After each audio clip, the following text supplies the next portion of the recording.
fatal disease, affects more and more women every year, and the women who are being diagnosed keep getting younger. But an organization is looking to help fight that. Tamika and Friends is dedicated to raising awareness about cervical cancer, and it was all started by Tamika Felder and her personal battle with this disease. Good to see you, Tamika. Thank you. Thank you for having me on. Wow, you have such a story. I mean, you're 25 years old. When you get the news, you have cervical cancer. And it changed my life. It, just like that, completely changed my life. And I thought, what am I going to do? How do you make it through this? Well, first of all, did you even believe that that possibly could be the correct diagnosis? No, I mean, I'm only 25. No, not at all. I thought the doctors were crazy. I actually had 10-second opinions because I'm like, these doctors are crazy. They don't know what you're talking about. Ended up going to Johns Hopkins in Baltimore, but it was true. I had advanced cervical cancer.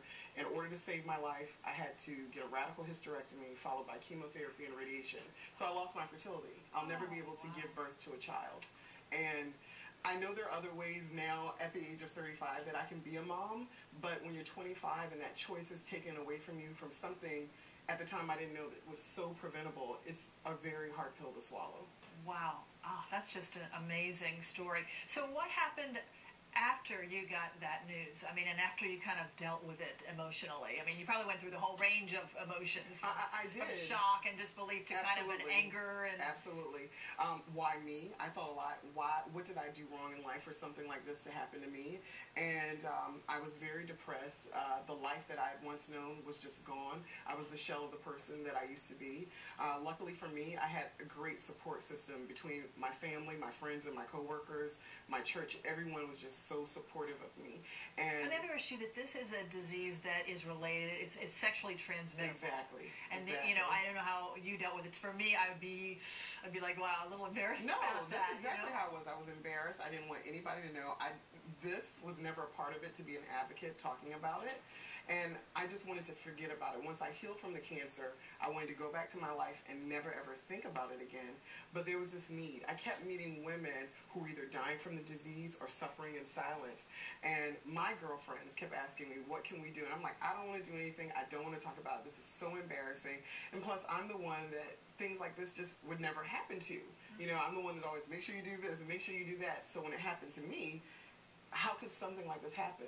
And we started researching, and that's when we learned that this virus, the human papillomavirus, is so common. It's like if you've never had HPV and you're sexually active, that you're on the outside looking in like there's something wrong, because that's how common it is. It just matters whether your immune system fights it off. And so we kind of banded together, and we wanted to make sure that no other woman died or lost their fertility from cervical cancer, especially a young woman, because this is happening more and more to young women. And the thing is, they don't have to have this illness at all, because right now there's a vaccine that we prevents have this from all the tools. We know the cause of it, the HPV virus, and we have the tools to prevent it.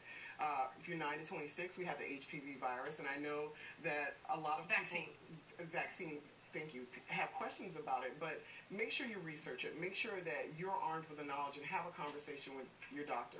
We have the Pap test. That's been a great tool in fighting cervical cancer. But now we also have an HPV test. So women 30 and over can add that along with their Pap test. And it's great. No woman should die of this disease. So what are some of the symptoms that you first noticed? What are some of the symptoms? I didn't notice any. There's no symptoms? No symptoms. That's why it's very important that you talk about it.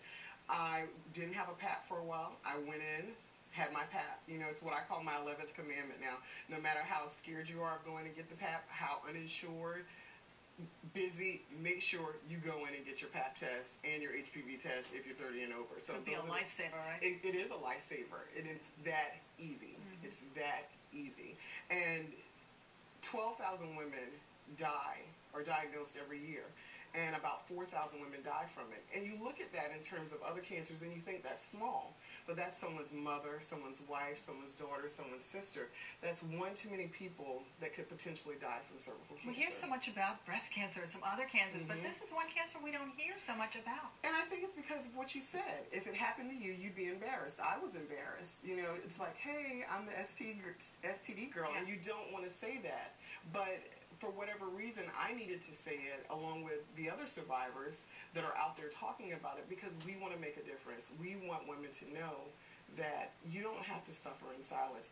And also it's important for us because we know exactly what you have to go through, and we know your lives will never be the same. So it's very important to make a difference, and we've got some great ways for people to participate at our awareness events. And if you can't, you can participate online. After you got healthy again and everything, you started your organization, your advocacy group, and it's called TamikaandFriends.org. And you actually are a speaker. You go out and speak, and this is the issue that you talk about. Not only domestically, but internationally too, right? Yeah, we're getting ready to go to China in May, and one of our board members has been to China before because they really suffer in China from cervical cancer, because worldwide this is a serious issue. 500,000 women annually are diagnosed with cervical cancer. Wow. So how has the response been to your advocacy group?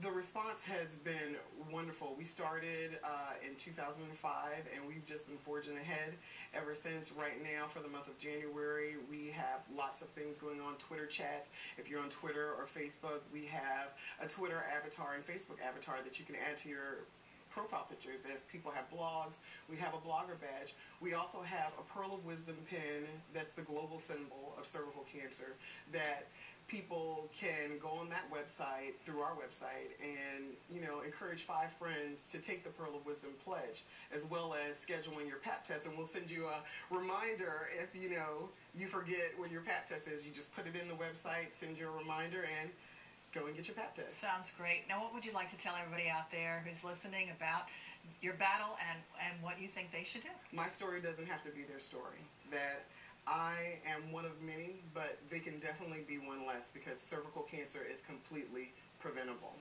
Okay. Good to meet you, Tamika Felder. Check out her organization, TamikaandFriends.org, and get up to speed on the human papillomavirus. Thanks so much for joining us today. Thank you so much.